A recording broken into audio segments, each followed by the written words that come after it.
Welcome to the Steelers by the Lake podcast.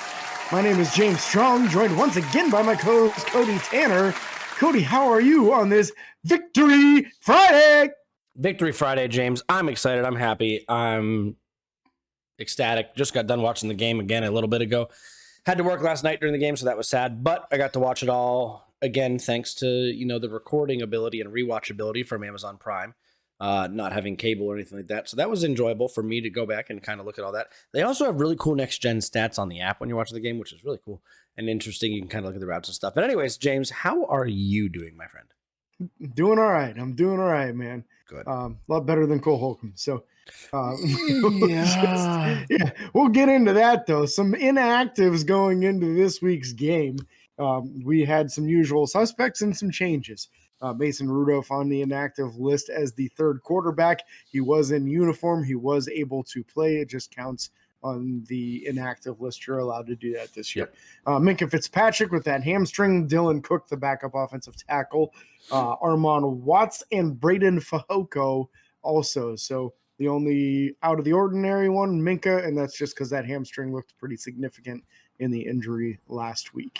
Yep. And again, happy he's not on the IR list right now. That's kind of promising. But again, hamstring injuries, as we've already seen with Pat Freiermuth, can be re-aggravated very easily. So hoping he gets the proper physical therapy and stuff to get that going up and right again. Before we go into the game recap, just go ahead. Wasn't Deontay a hamstring also? Yep. Deontay was also a hamstring. So this is the classic point in case here of what Cody's talking about. When handled properly, given enough time to fully recover, you can have the performance that you get from Deontay Johnson the last couple of weeks upon recovery. So let's hope for that.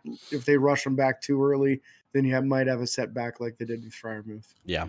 Before we go into the game recap for this game, again on Thursday Night Football on Amazon Prime TV, reminder that we will be doing a show on Wednesday night next week. We aren't going to have a Monday night show due to the fact that this is our game recap show. The next show will be next Friday, the next podcast, excuse me. And then we have our live show again on Wednesday night at 7 p.m. on Pro Sports Fans app, PSF. You can download it on any of your mobile devices. Go ahead, download it, join the Steelers community. And we will see you there on Wednesday night. Come join. We'll be live, having fun, talking about Steelers football. So excited for that. But let's dive into this game, James.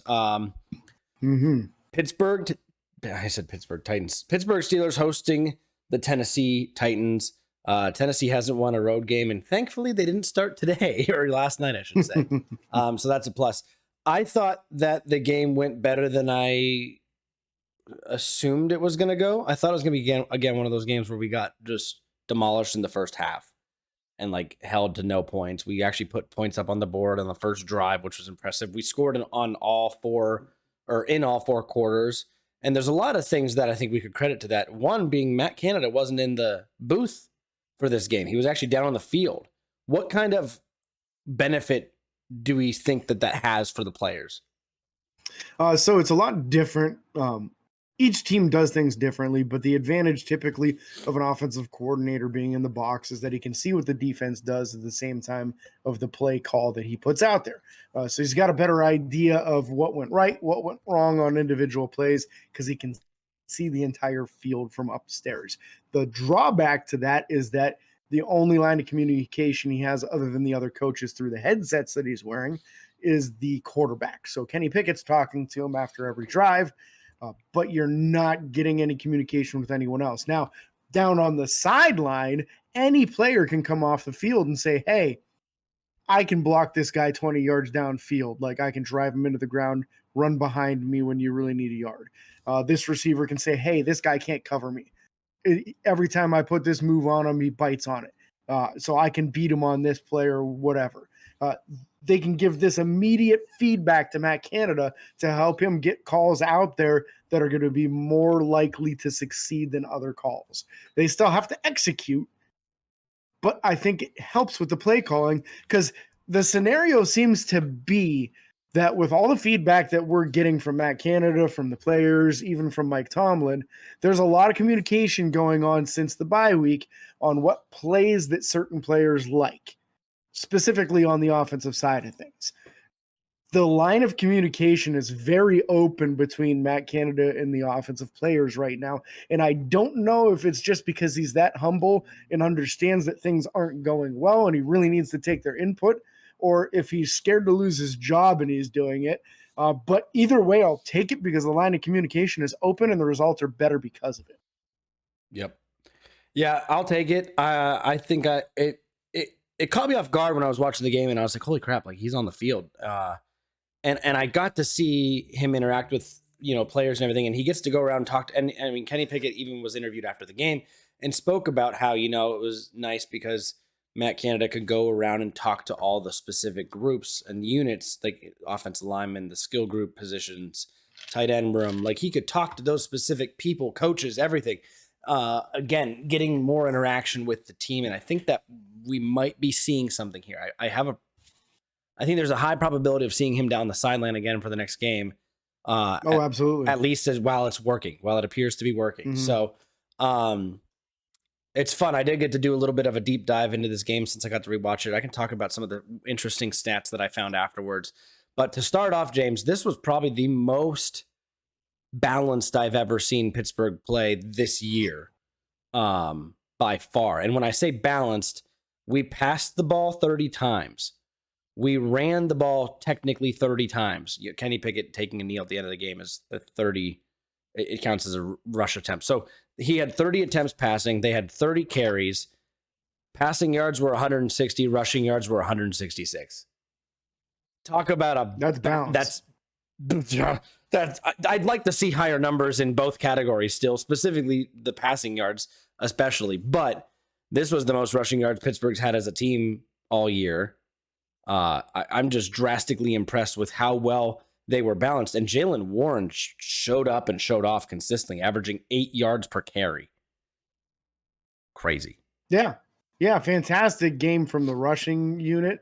And I felt like the passing game showed some signs of life. Just wonderful what we saw on the first drive, a sustained drive that went all the way down the field for a touchdown. 5 first downs on that first drive. 5 of them, multiple times converting on third down, which I think you have some numbers probably on the third down conversion rate being better than it was in previous weeks for sure. It seemed like they knew what to call, when to call it. Things were working. People were blocking like they were supposed to. Guys were catching the ball. They were running their routes, right? Like everything worked the way it was supposed to on that first drive. And you didn't need to get any 20 or 30-yard plays. Just everybody do their job, get your 5 to 7 yards on every play, and keep on moving the chains, man. Yeah, I'm kind of curious to see. I haven't actually put these numbers together yet, but I'm going to do it right now. Third down specifically. Whoops. Yeah, there we go. We converted 83% of the time. Wow. 83%. That's incredible, man. That's really good. I'm pretty sure that number is accurate. Let me just double check here. Boom, boom, boom. Yeah, because we never faced a 3rd and goal. So yeah.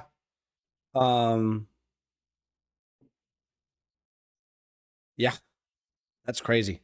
83%. I'm curious what Pittsburgh's numbers are in the the season compared to that. You know what I mean? Yeah. I'm very curious. I'm also double checking that third down efficiency. Yeah, because the Steelers site has them at 6 out of 12 opportunities. Yeah. First downs. I'm double checking this real quick, but let's keep talking. Oh, I looked at the wrong numbers. Titans in comparison were only 3 out of 13. Yeah. So a 50% conversion rate versus what was like a 20% conversion rate is a drastic difference in advantage Pittsburgh the whole way there. I had the wrong numbers highlighted. It is 50%, but still on the year, I'm curious. I bet that's higher than where Pittsburgh is at as a team right now. No, guaranteed. I know they're not at 50% on third down. They were probably like 30% on third down. I'm looking it up. Just have not been able to convert. Yeah, I wouldn't even be surprised if it's in the 20s on the season. But nice to see Kenny with a good balanced game. Also, I never saw him once grab his ribs. And he took some shots. He even had some guys land on him intentionally, which I figured Jeffrey Simmons would do that. That was not a surprise to see him do that. That's who Jeffrey Simmons is right now. Hopefully he comes out of that, but he seems to be the Myles Garrett slash Ndamukong Suh of the league right now. Yeah. Trying to injure people instead of trying to outplay them. 36.7% on the year. So 50 is a massive increase. And that's probably including this game. So probably. So it was probably lower. So it was lower than that before the game. Probably in the low 30s. You know, that 50% really drives the number up for sure. Yep. But Kenny made a lot of great throws. Now, he wasn't perfect in this game by any means. No. There were multiple times where he had the ball sail on him a little bit. Or underthrew. And that's 100% a sign of an injury when you're overthrowing guys. And I felt like he overthrew him more often than underthrew. The one to Allen Robinson in the end zone, that was a little bit low. He skipped it in there. Yeah. But also, like, he kind of had to throw that one low. Yep. Otherwise, it would have been an easy interception. The only one that I know for sure that was underthrown that probably could have been a touchdown was the one to Calvin Austin down the middle of the field. That one was a little underthrown. Again, the ones that pointed injury to me was the one to Deontay, I think on a third down potentially, where it just sailed on him. Yep. And then the one with George Pickens coming across the middle of the field, wide open, easily would have gotten 15 plus yards on the catch. I just don't think he was even asked about it at the end of the game. And, you know, they were asked how his ribs were feeling. He's like, they feel pretty, and after a win, they feel pretty good, which is basically saying, hey, they hurt, but they hurt like hell, but it doesn't hurt so bad when we win. Yeah. Yeah. I thought that was a hilarious answer for that question, but you got to be hopeful. And I saw some people post on Facebook, and I'm not going to name names, but there's people who are Steelers fans that are like, oh, Kenny's only good for being an inaccurate and inconsistent quarterback. And I'm like, no, like looking back at this game, he missed a few early, but once he got in a rhythm and once he got more comfortable, he was making better passes as the game went on. And that's saying a lot, considering we still went down on that first drive and scored a touchdown.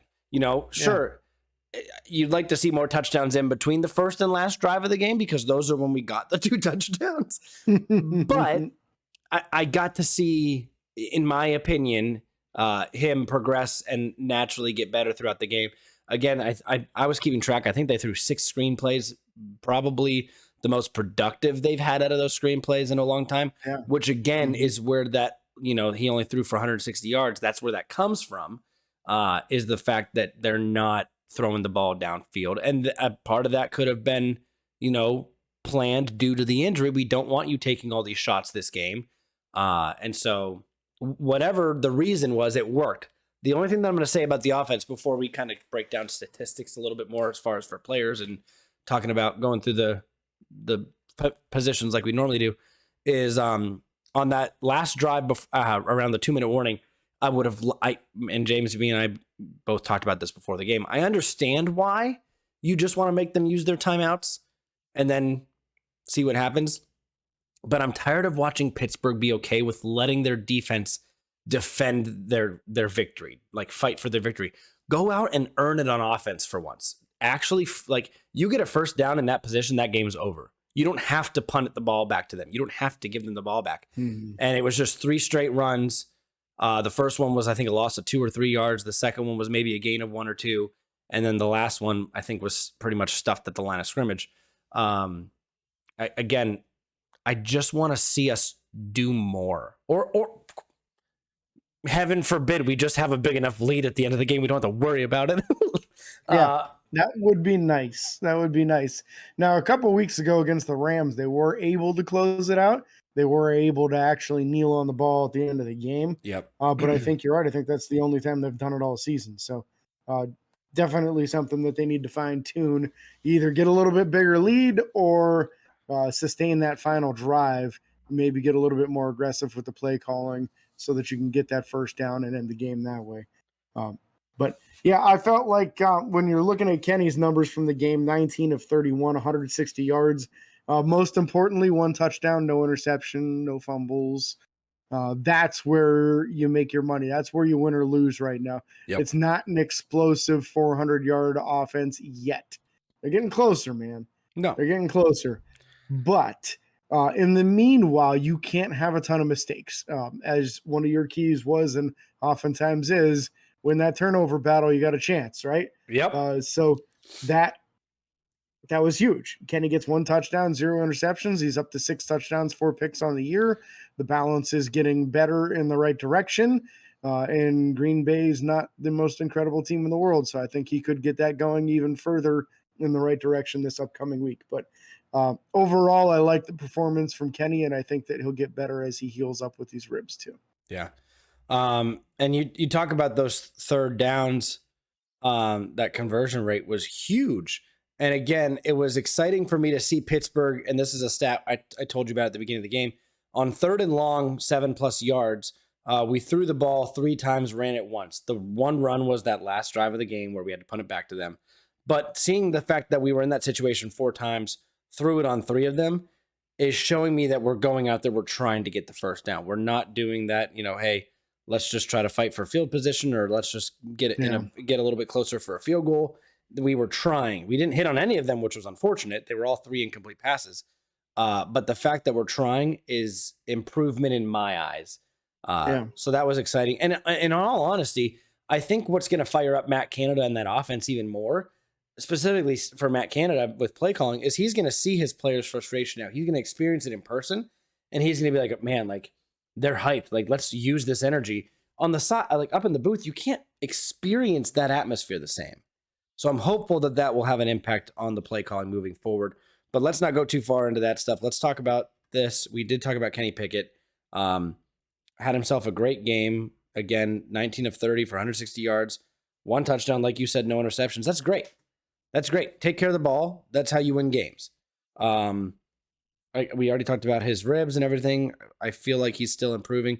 Jaylen Warren, we talked about the rushing game. Najee Harris was running angry, even though he only, I shouldn't even say only. I think he was averaging, 3.3 yards a carry or 3.2 before the game. Averaged 4.3 in this game, so that's fantastic. I thought they were both at 3.9 recently, but last week's game with that 1.67 average, I'm sure did bring it down some. Yeah. So I don't know what it was after last week's game, but yeah, Jalen 11 carries 88 yards. Am I reading that right? Yeah, 88 yards. Yep. And then Najee was 16 carries for 69 yards. Nice. And Calvin Austin the third 2 carries for 10 yards. So overall, just a very productive running game. A lot of good run plays. Both running backs ran very hard. They ran very angry.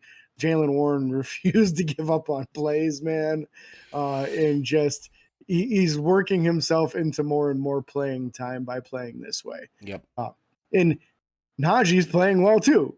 So it's not like you're going to just take Najee off the field. Nope. I think what this is going to eventually turn to is Pittsburgh, instead of messing around with a bunch of like tight ends that really are borderline rosterable at this point. Borderline rosterable, that's being mean, I guess. But they're not giving you a lot of productivity out of these guys.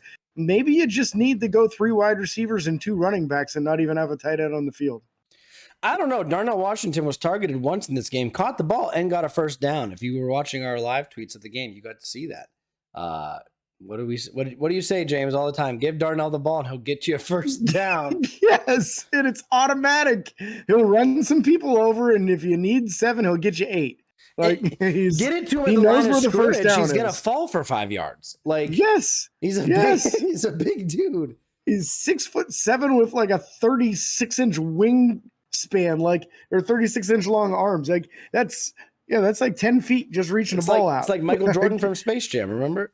Yeah, wherever he is, if he falls forward and puts the ball forward, it's 3 yards right there. So, you just got to get him the ball. He's a very powerful individual. I was happy to see him finally get a ball thrown his way, but until Pat Freiermuth is healthy, I think they need to do it more. Again, I don't think Connor Hayward is bad by any means, and he could, but you got to stop. He could have stop with. Sorry, I keep interrupting you. He could have gotten more yards on that play. The ball was thrown behind him. He had to kind of turn and resituate himself. If that would have been thrown out in front of him, he would have got probably 13 yards or more. We're getting onto the passing game now, but before we go too far, Jaylen Warren and Najee both had 20-plus yard rushes, which was fantastic. Just super proud of the way our offensive line came together. I think there was only 1 penalty for false start on us. I think we might have had maybe one hold. I remember the James Daniels false start because he was pulling and tried to get out in front of a block, but I don't think there was. And that was on a gadget play too. Yep. Kenny had lined up as a wide receiver. It looked like we were seeing some of that college wildcat offense on that play, going for a first down on fourth. And I think they ended up punting because of it. No, that was on the goal line. Was that on the goal line? Yeah, that was the Deontay touchdown. Because I think the play after that there was a penalty that happened. The holding in the end zone or whatever it was. But anyways, proud of the run game, quite frankly. 166 yards. That your goal 2 weeks ago, wasn't it? Was 120? Yeah.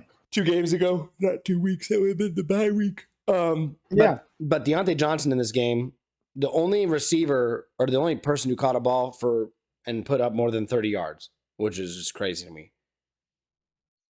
And to be realistic too, like George Pickens was about 2 inches away from being in that category himself. True. Because he had a sideline grab that was a deep ball that would have easily gained a crap load of yards. He just was unable to get that second foot down in bounds, which is crazy to me because he was so good at it previously. And all of a sudden he's getting, an inch or two out of bounds instead of in. I feel like he could have dragged his toe on that one, but he didn't want to face plant. Yep. That was the one in the end zone, wasn't it?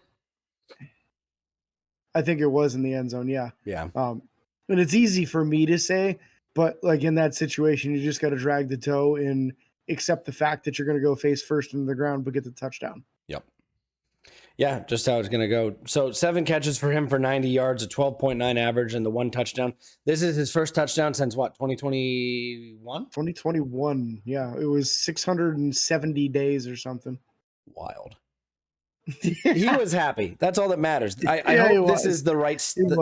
I hope this builds up his confidence a lot. I hope he comes out of this a better player. I think he's kind of developing more. Like, again, we talked about it. Even last week's loss, we talked about how, last week was a win. No. Who did we play last week? My brain's fried. No, it was the 20-10 loss. 20-10. Oh, yeah. Even in that game, we talked about how he was slow at the beginning. We saw some drops, that open one down the middle of the field that bounced off his hands, and then he started getting back in rhythm. I'm hoping that this helps him get pushed in that right direction. Jaylen Warren had 3 catches for 25 yards. He was the second leading receiver. And then you had Connor Hayward with 2 catches for 16 yards and Allen Robinson 1 for 10. Like this receiving core really didn't do a whole lot outside of Deontay Johnson, but they made it work. I mean, the Allen Robinson catch was a big third down, or I think that was a third down conversion early in the game, like the first third down we hit. And then Darnell Washington's 1 catch on a play action, if I'm not mistaken. And then he pretended to block for a minute and then scrambled out to the right, catch first down. Najee Harris had 2 catches for 7 yards. Another one that he should have caught, unfortunately, bounced out of bounds. It's odd because I'm happy with the game. Like, I'm happy with the passing game, but these numbers are horrific. Yeah, that's the funny thing. 2 successful drives of passing, and the rest of the game, the passing game, really kind of sucked. Yep. But there was lots of reasons for that. So overall, I think we should be happy with this. One of these weeks, George is going to start clicking again, and when he does, it's going to be really bad for that team. Yep. But I don't know when it's going to happen. I don't know what Green Bay's secondary is like. We're going to dive into that before we get to our next show next Friday. No reason to get into that right now or anything. But hopefully there's some weaknesses going on there, and George can start getting more targets. Let's switch over to let's go offensive line a little bit. Big surprise in this game, Broderick Jones got to start at right tackle. Yep. And there was rumor that it was because of an injury to Chukwuma Okorafor, and then Chukwuma Okorafor came in as the 6th man on the offensive line later on in the game. Yep. So this was a straight benching. They felt that Broderick Jones was a better option at right tackle than Chukwuma Okorafor. As far as the run blocking capabilities, I 100% agree. And I also thought that Broderick Jones did well in his pass blocking too. So, man, he might be the best offensive lineman we've got on the team right now. and he's also the best offensive lineman at two different positions, it looks like. So you might finally have your cornerstone piece on this offensive line that you can start building around. Now, whether his final home is going to be at right tackle or left, who knows? But I liked what I saw out of him, and man, was he opening some lanes and chasing linebackers and safeties on the second level, just really making a big positive impact in this game. Yeah, was very excited to see that. I don't know. I think that the offensive line, going back to that, I thought this was the best we've seen them block on screenplays. Like, yes, drastically. Like not giving it away too early, but getting out, still giving yourself enough time to get out and get in front of blockers. There was only one play that we had a legal man downfield, but that was because it was kind of a botched play. We couldn't get the ball out as fast as we wanted to, or the guy wasn't open. Yeah. I don't know what happened. Yeah, and that was Broderick Jones too. So he's still learning that kind of stuff. You can do that in college. You can't do that in the pros. Yeah. So again, just overall, and you're gonna hear it when I get to the defensive side of the ball as well. Overall, very good game. And they did enough to win, which is the important part. Defensive side of the ball, the O-line or the D-line felt an immediate presence from Cam Hayward. Absolutely. As well as Keanu Benton. You're wearing the Cam Hayward jersey. There you go. Keanu Benton on the very first play of the game was in the backfield getting a tackle on Derrick Henry. It was an assisted tackle, but I don't care. He was in the backfield on a run play. The run plays are the games where those offensive linemen want to push you out or away from the run play, whether it's towards the out of bounds or keeping you inside or pushing you just down the field. And the fact that Keanu Benton was able to beat his guy and get in the backfield and be involved, I mean, it's just huge. DeMarvin Leal, I thought, had a decent game. Isaiah Loudermilk even got involved, and none of these guys looked like they were, the low man on the totem pole. Like, they all held their own. No one got extremely burnt or destroyed on any play that I saw. Most of them were standing up their offensive linemen on run plays or beating them. And that's all you really can ask for is just don't get pushed back into the second level. Like, allow those guys to have lanes to come through, to make contact, to make hits. If you can beat your guy, that's better. But it was nice to see our defensive line not get completely torched in the run game. I mean, they only had 105 yards rushing. Pretty disruptive. Yeah. They only had 105 with Derrick Henry. Yeah, that was a pretty disruptive group, I thought. They didn't as far as tackles and sacks and all that, but they did get involved, right? Yeah. They got a lot of tackles, and they kept it from really getting out of control. So I thought that was a nice performance by them. I still want to see the next level on this. I still want to see these defensive interior guys start getting some sacks on the quarterback a little more frequently.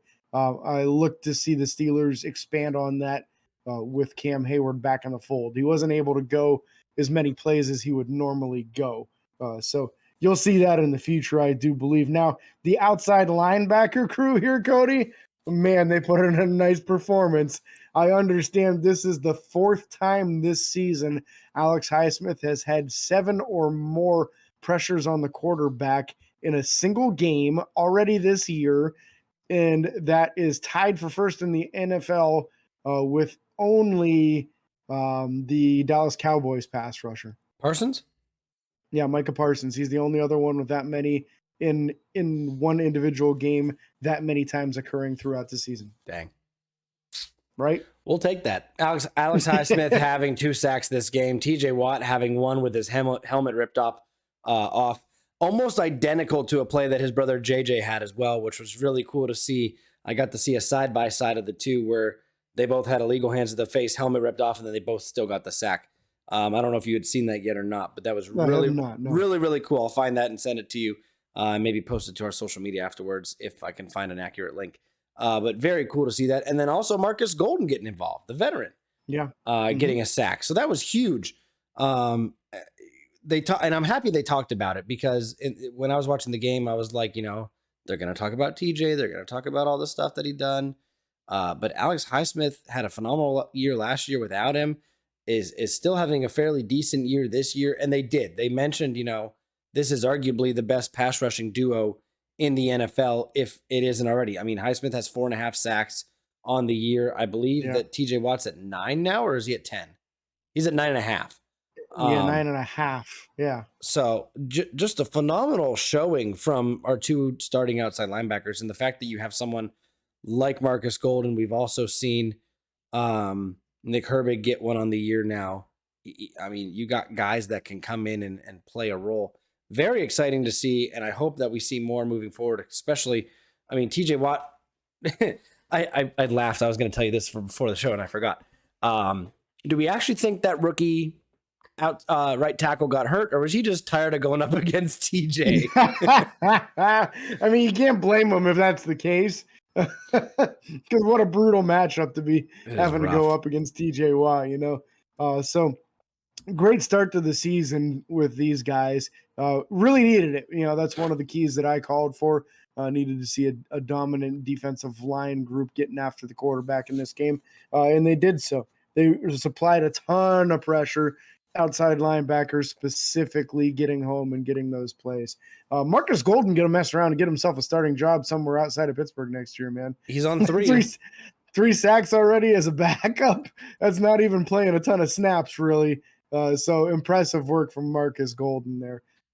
Nick Herbig also got in on a little bit of action. I did see them run some 3 outside linebacker looks. With a linebacker in the middle of the field. It was weird. Yeah, but TJ can do that. He can rush from anywhere. And Alex Highsmith did it too. So, Alex Highsmith was lined up there once. Pittsburgh, again, I think not last year, but the 3 years prior were leading the NFL in sacks every single year. We've talked about 5 years. 5 years. We've talked about 5 years straight. Yeah, we've talked about what happens if they hit 60. I don't know if they're on pace for that or not yet. They are 5th currently in the league with 26 sacks as a team. So.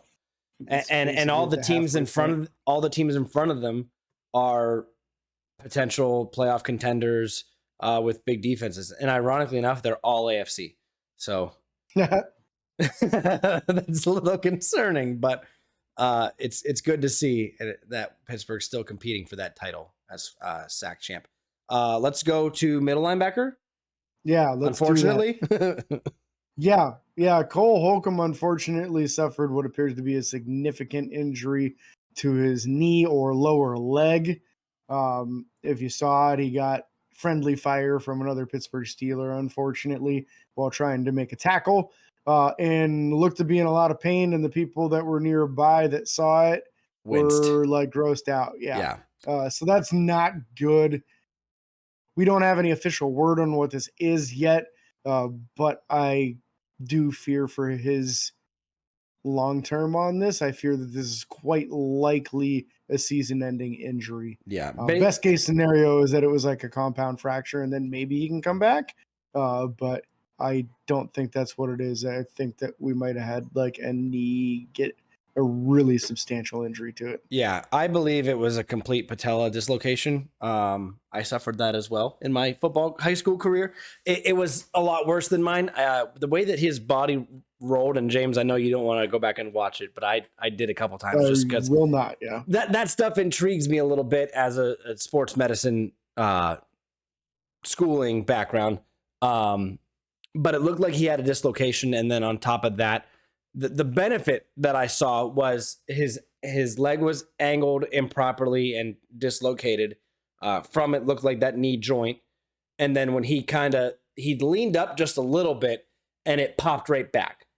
Typically that is a much better sign than if it doesn't pop right back in.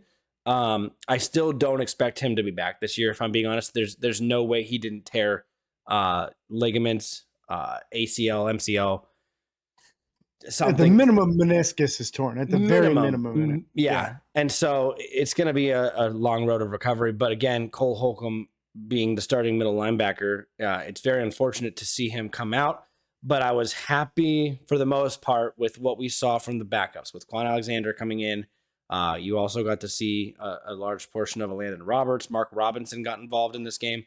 I believe that might have only been special teams. I'm not certain about that. I think it was. Yeah, I never saw him actually on the defense, but I'm looking because I feel like he's probably going to get an opportunity now. Yep, he's going to have to. Not that they're just going to put him out there just because he's the next man up. I think it's going to be like 90% Elandon Roberts and Quan Alexander. But he's the only other middle linebacker. So you got to put him in there sometime. You got to have a rotation. Guys need breaks. It's the smart thing to do. The only way that I would say that wouldn't happen is if you see them make a move. Cole Holcomb will more than likely be on the IR before the week's over. And then also if they were to sign another middle linebacker to the active roster, then it's like, oh shoot, Mark Robinson, no.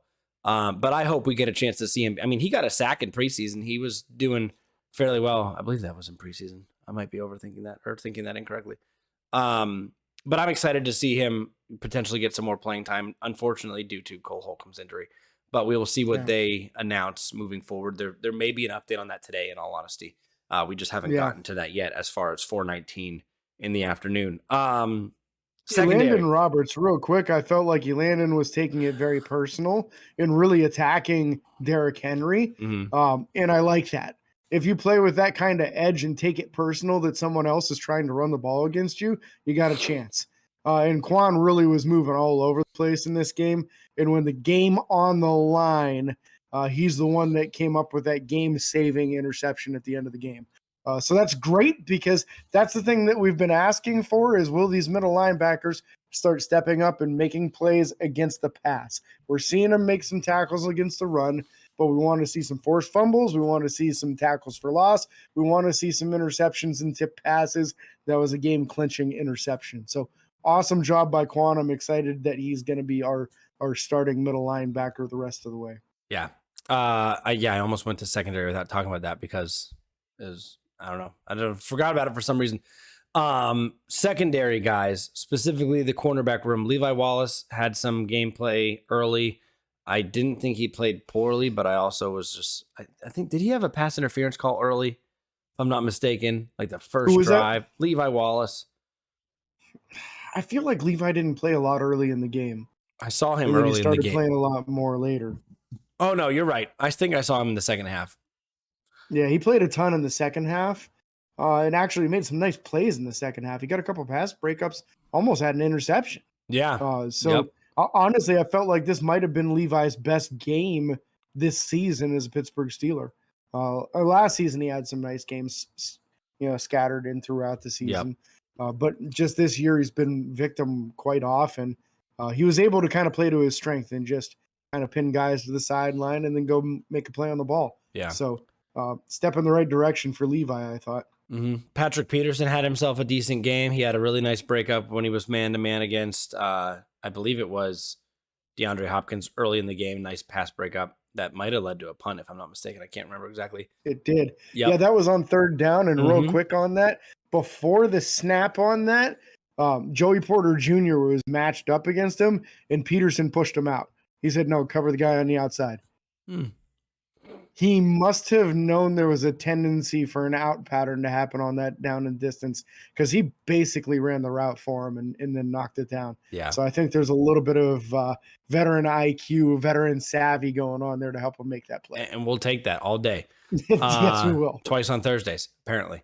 Joey Porter Jr. had himself another good game again. He almost had an interception. DeAndre Hopkins did a good job of changing from a receiver to a defender and breaking up a pass that easily could have been intercepted by Joey Porter. And then on top of that, he was lined up against the best, arguably one of the best wide receivers in the game, DeAndre Hopkins, 26 out of 36 snaps that DeAndre Hopkins ran routes on. Joey Porter was lined up against him and only allowed one catch for 12 yards. Wild. Yeah, fantastic, man. Fantastic. Joey really is making some strides. I like what we're seeing in him.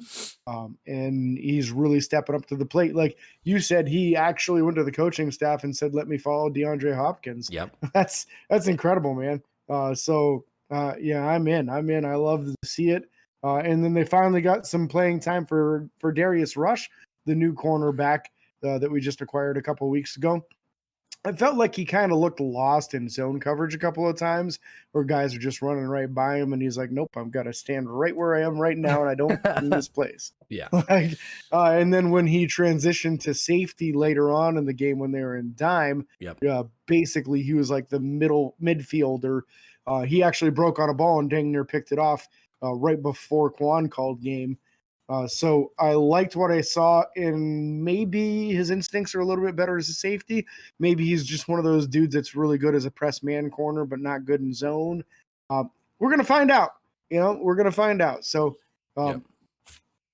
hey, man, we need a safety. If the kid can play safety, fantastic. Yeah, we'll take it. Keanu Neal was very involved in the tackle game. He had 7 on the game. Didn't see a whole lot outside of that. I think he might have also almost had a pick, if I'm not mistaken. Yeah, and he had one time where he had Henry dead to rights in the backfield and then lost a foot race to him and gave up a first down because of it. I remember that one. Yeah, that I felt was not great. But, yeah, that was an outside run to the left. Decent. Outside run to the left. I remember that one. Yeah, it was. Chandon Sullivan, I thought, played decent. He almost had a sack on a blitz. Unfortunately, couldn't get there in time, but he had himself a decent game. This was one of the few games that I can say that we didn't have a glaring weakness on defense. There was no, this person let up, 3 touchdowns or, completely botched this coverage. Like, no, the defense played fairly well. And maybe you can credit that to being against a rookie quarterback. Will Levis threw for 4 touchdowns last week. You can call it a beginner's luck or whatever you want to say. It doesn't matter. Pittsburgh came out, and here's the thing that I'm going to say that's probably overlooked by some people that maybe aren't as involved with the NFL as we are. This Tennessee Titans team is a very, very well-coached team by Mike Vrabel. He has his team prepared for almost anything and everything. It's just unfortunate they haven't had a very good year so far at 3-5. This was not an easy win game by any means. So I just want to clarify that, especially with DeAndre Hopkins and Derrick Henry. This offense can put up points. Will Levis did not have a bad game. Our team just played barely enough to get the victory. So I was happy with the performance overall from defense and offensive side of the ball. But again, Quan Alexander calling game, the defense making plays when it matters, 4 sacks on the game. Just an all-around, similar to the offense, all-around good game. Yeah, I would say so. Is there some fine-tuning that needs done still? Absolutely. Yeah. But this defense is just going to keep on evolving as the season goes on. We finally get Cam Hayward back. We lose Cole Holcomb. In a few weeks, hopefully we'll see Minkah Fitzpatrick come back. Hopefully we don't lose anyone when that happens. But it seems like it's kind of a revolving door with the injuries right now. We can't seem to get ahead and get more people healthy than there are going back out the door injured. So we'll see. The only significant injuries from the game seem to be the Cole Holcomb injury and then also Montravius Adams with an ankle. That happened early in the game, and he did not return. So yeah. I would not be surprised if he misses the upcoming game against the Packers. But it's a week and a half, so you never know. He might make it by then. Yeah, they have a lot of time to rest and a lot of time to prepare for the Packers game. I'm excited. This is probably the most excited I've been for a game, honestly, because I think that with the addition of Canada on the sideline, the long break, things are moving in the right direction. I think there's a chance that Pittsburgh comes out rejuvenated and really has a chance to show their offensive power and their defensive toughness. Not that we haven't seen that already, but I'm just excited and I'm hopeful that something changes here. But again, I've said that in the past, and then we've come out and got blown out by the Houston Texans. So there's that. You never know what this team's going to do, man. No. They're like bipolar, kind of. You never know. It's a great time. But yeah, don't forget to check us out next week, Wednesday, on the Pro Sports Fans app. If you don't have it, download it. Join us 7 p.m. Eastern Standard Time. That's when we go live for an hour. Field any and all of your questions, unless you say something really weird, then we might not. But all are welcome, so join us on the show. And then next Friday, we'll be doing our pregame show for the upcoming game against the Green Bay Packers. Yeah, 2 of the NFL's best franchises is going back to the very beginning of the NFL. So super excited for that, and we'll see what we can do against a team like that. So again, thank you guys so much for watching or listening. Be sure to like and follow on Facebook, Twitter, Instagram, TikTok, and YouTube. Subscribe and ring that bell. It's free. Don't forget those 5-star reviews on Apple Podcasts. And until next time, this is your host, James and Cody, signing off. Peace.